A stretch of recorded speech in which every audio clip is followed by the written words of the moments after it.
ঠিকাদারি সংস্থাকে নিয়মিত মাস মাইনে প্রদান করতে হবে। এই দাবিতে আজ তৃণমূলের শ্রমিক সংগঠনের পক্ষ থেকে বিদ্যুৎ দপ্তরের ডেপুটেশন দেওয়া হয়। পশ্চিমবঙ্গ রাজ্য বিদ্যুৎ বোর্ড এমপ্লয়িজ ইউনিয়নের পক্ষ থেকে আজ ডেপুটেশন প্রদান করা হয়। শ্রমিক সংগঠনের নেতৃত্ব প্রেমকমল রায় চৌধুরী বলেন, ইসলামপুর ডিভিশন ও সাব ইঞ্জিনিয়ারের কাছে ডেপুটেশন প্রদান করা হয় এবং তিনি আরো বলেন, আমরা 7 দিনের সময়সীমা দিয়েছি। এই 7 দিনের মধ্যে সমস্ত কিছু ঠিক করতে হবে, নইলে বৃহত্তর আন্দোলনে যেতে বাধ্য হব। যারা ক্যাজুয়াল লেবার, যারা স্থায়ী নেই, আমরা এজেন্সির মাধ্যম দিয়ে ওরা কাজ করে।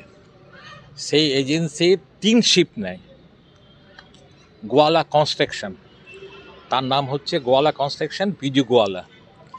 আজকে মার্চ মাসের মাইনেটা দিল হচ্ছে 21শে এপ্রিল, রাত্রিবেলা মাইনা ঢোকালো, মজুরি ঢোকালো। গত 3 মাসের মাইনাটা, অক্টোবর, নভেম্বর, ডিসেম্বর মাইনাটা জানুয়ারি মাসে দিল। তো এই তুগলকি সরকার, তুগলকি কারবার রাজ্য বিদ্যুৎ পর্ষদে কেন হবে?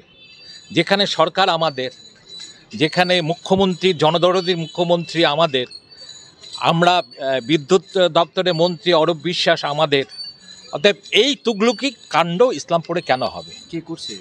এই করছে এরা। প্রশাসনকে আমি বলে আসছি যে আপনি যদি 7 দিনের মধ্যে যদি এর সোরা না করতে পারেন, নাই মাইনরিটি যেটা দিয়েছি সেটা 7 দিনের মধ্যে যদি না দেন, আমি বৃহত্তর আন্দোলন করব। আমি এখানে বসে যাব, আমি অফিসের সামনে বসে গিয়ে আন্দোলন করব এবং সে আন্দোলন চরম আকার নেব। যদি এই জিনিসটা চলতে থাকে, আজকে বিদ্যুৎ দপ্তরের এই জিনিসটা চলতে থাকে, এখানে তো ওরা পয়সা পেয়ে যাচ্ছে, এজেন্সিরা প্রতি মাসে তারা টাকা দিয়ে দিচ্ছে, প্রশাসন তারা বিল করছে, প্রশাসন সঙ্গে সঙ্গে টাকা দিয়ে দিচ্ছে। ওয়ারাস কেন হবে এটা? এদেরকে ঘর বাড়ি নেই, ফ্যামিলি নেই, এটা চলবে কি করে? একজন অসুস্থ হয়ে হসপিটালে ভর্তি হয়েছে, তার গলব্লাডার স্টোন হয়েছে, 1 লাখ টাকার, স্বপন বলে একটা মিস্ত্রি, 1 লাখ টাকার মতো খরচ হয়ে গেছে। ভ্রুক্ষেপ নেই, প্রশাসনের ভ্রুক্ষেপ নেই, আমার এজেন্সির ভ্রুক্ষেপ নেই। কেন?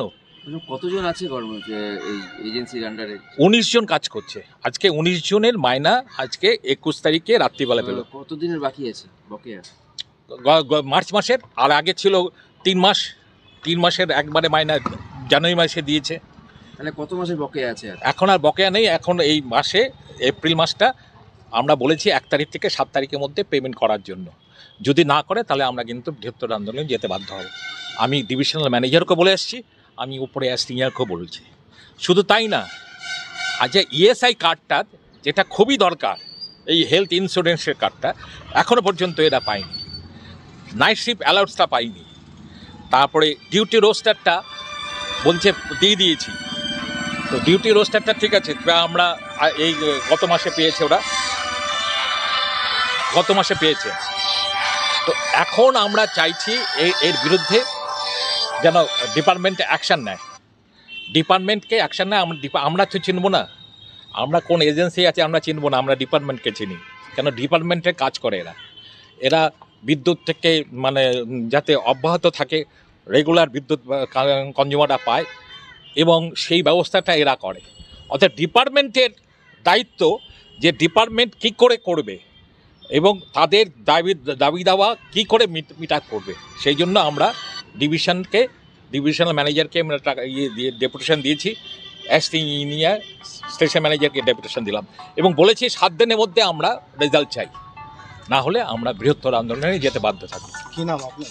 আমার নাম প্রেমকমল রায় চৌধুরী, আমি ইসলামপুর ডিভিশনের president, WBSAB employees union, INTTUC এবং কেন্দ্রীয় কমিটির মেম্বার একজন।